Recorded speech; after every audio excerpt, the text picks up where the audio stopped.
Today's scripture is taken from Psalms 121, verse 1, and it says, I look up to the mountains. Does my strength come from mountains?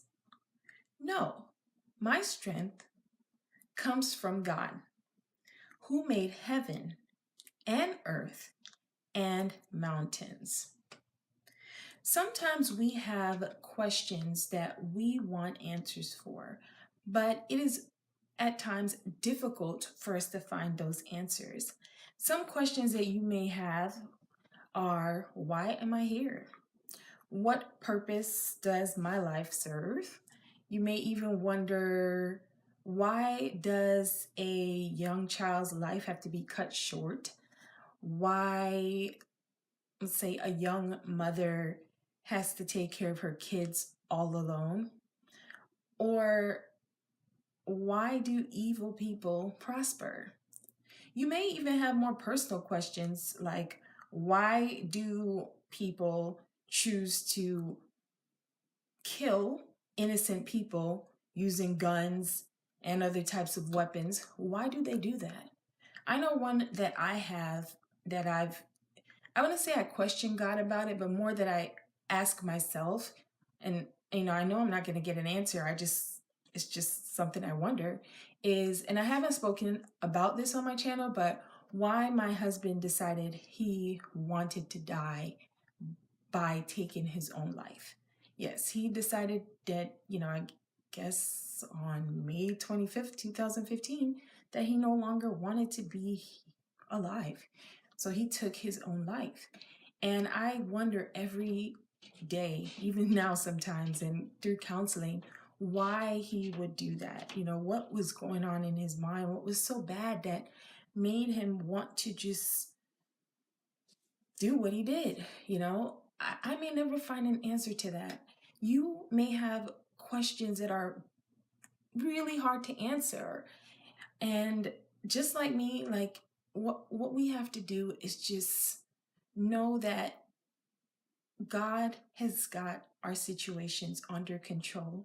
And all we have to do is to just place those situations in his hand and hope in his great wisdom and also his eternal love. God has good intentions for us and he wants the best for us. But we can't forget that the devil's also out there and he does not want good for us.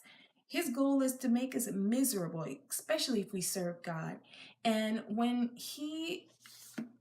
when the devil does something, it's usually that something that's going to harm us.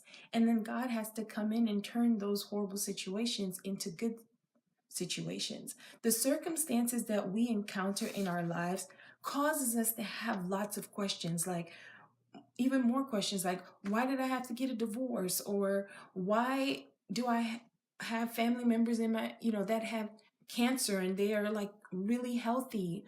Why did my spouse have to die or my favorite friend have to die?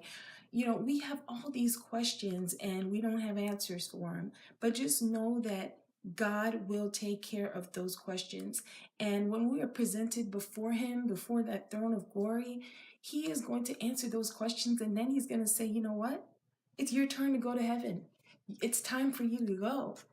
And just enjoy this place that I have stored for you.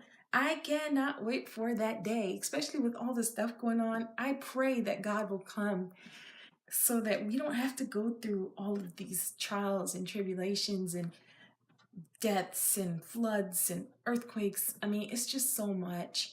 And I know you have questions. I still have questions. The best we can do is just to put those things in God's hands and just know that his goal is to make us be happy. So whatever way he can make us happy, that's what he's going to do. So I encourage you to place those questions in his hands, write about them, talk to people about them, and eventually you will be satisfied with maybe not ever knowing the answers to some of those questions, but it will be okay and it will all work out in the end.